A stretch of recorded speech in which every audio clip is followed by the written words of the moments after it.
Short में जो main main point हैं उन पर हम बात कर रहे हैं। देखिए, सबसे पहली बात है कि क्या जो पेपर है रीट का, क्या वो आउट हुआ है क्या? बिल्कुल आउट हुआ है।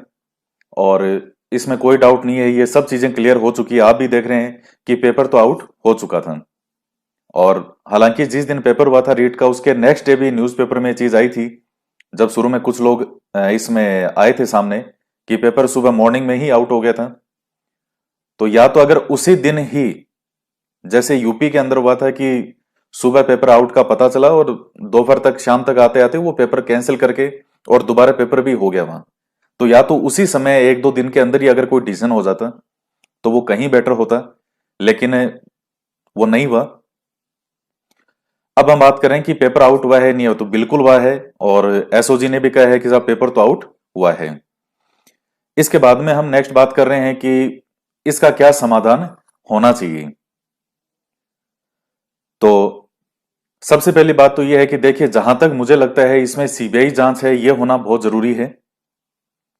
और बिना, देखिए अभी तक जो भी आप देख रहे हैं कि बिना राजनीतिक संरक्षण के ये इतने बड़े स्तर पर जो है वो चीजें होना पॉसिबल नहीं है। ऊपर राजनीतिक संरक्षण है, मध्य के अंदर है बोर्ड और जो भी मेंबर वगैरह हैं, और उसके बाद में फिर है विद्यार्थी।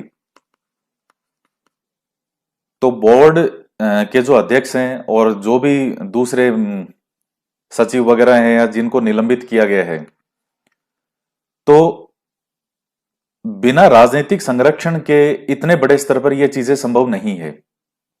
केवल बोर्ड के अध्यक्ष को कोई निलंबित कर दिया या बर्खास्त कर दिया तो उससे कोई बहुत ज्यादा बड़ा कुछ ऐसा नहीं हो गया है। और जांच के लिए जो समिति भी बनाई गई है कि भविष्य में नकल को कैसे रोका जाए, तो वो तो बात की बात है कि भविष्य में क्या होगा क्या नहीं होगा।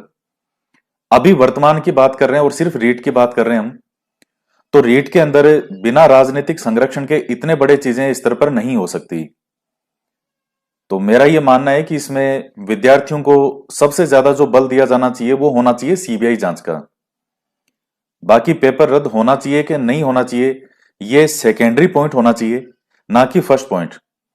पहला जो पॉइंट है वो ये होना चाहिए कि इसकी सीबीआई जांच हो। वो आपको मुख्य रूप से ध्यान देनी है। हो सकता है कि ये भर्ती परीक्षा रद्द हो भी जाए, लेकिन जहां तक मुझे लगता है कि सबसे ज्यादा ध्यान आपको इस चीज पे देना चाहिए कि सबसे पहला हो कि ये जांच से जो है ये सीबीआई के हाथ चली जाए। उसके बाद में बहुत कुछ चीजें हैं वो आपके सामने हो जाएगी, और जो भी दोषी हो